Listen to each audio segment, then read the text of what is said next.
So this next scene might be a little gross to some of you. Also, the yard is growing. We now have 2 new cages right here. So subscribe if you haven't, because we got exciting things coming.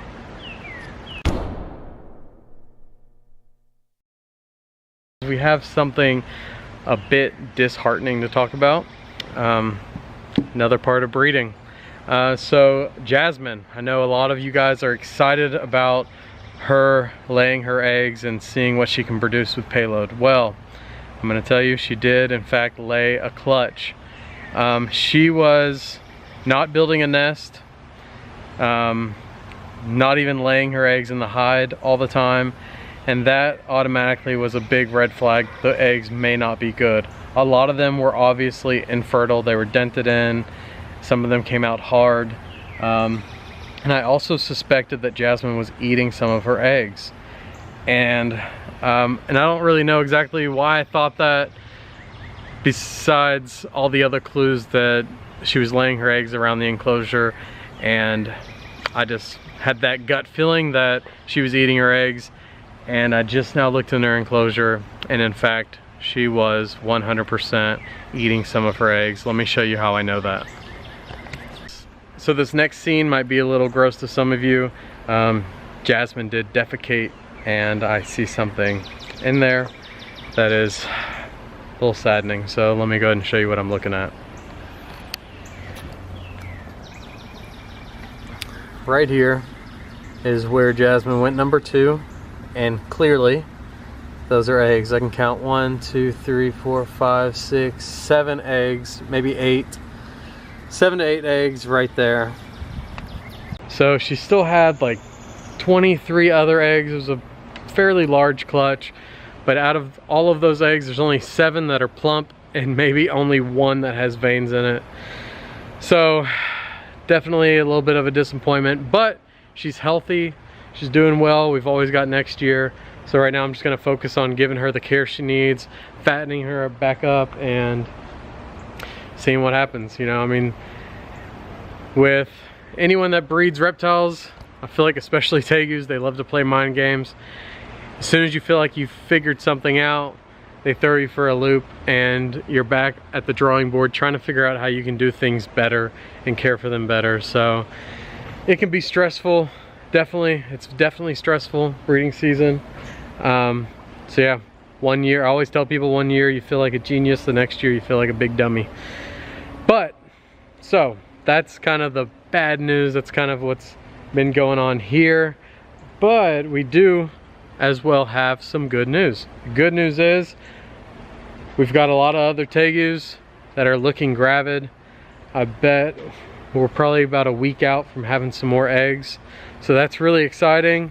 Super excited about that. The other Tegus are getting nice and plump, and so yeah, we should be getting some eggs from them fairly soon. Some more good news is we've got 1, 2, 3 new enclosures that we put together. Getting ready for, whoa, almost tripped there. I'm getting ready for this season and some holdbacks, making room for those. So I like to build the enclosures before I need them. 2 of those enclosures are actually empty right now, and that's how I like to do things. I like to be, you know, have my enclosures set up before I have the animal. 1, it makes it easier to hold things back.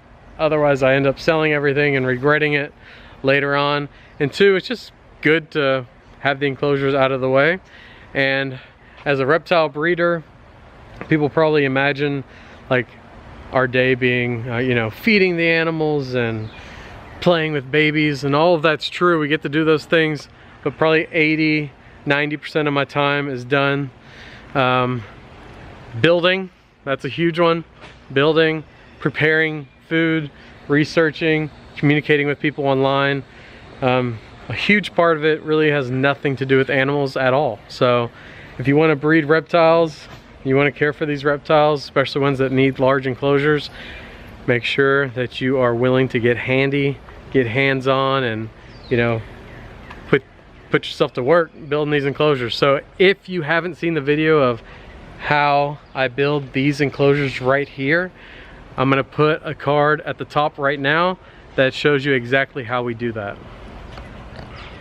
So, little disappointing news. Little update on what's going on outside with the tegus, but why don't we go inside? I'll show you, we got a little bit of life in there, some little bit of uplifting. So why don't we end off on a positive note? Let's go inside and I'll show you guys what I'm talking about. So in here, let me show you what I saw this morning. That is 2 baby gargoyles, a nice beautiful blotch, and a nice stripe right here. So you can see they just came out of their eggs last night. So once I'm done with this video here, I will take them and get them set up in their container.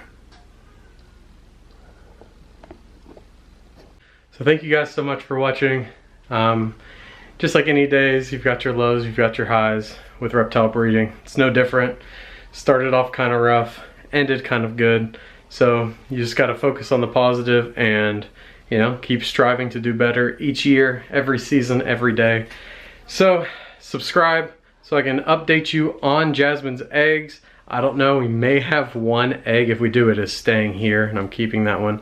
So make sure you stay tuned for that. I'll let you guys know. But yeah, thank you guys for watching. I'll see you next time. Bye.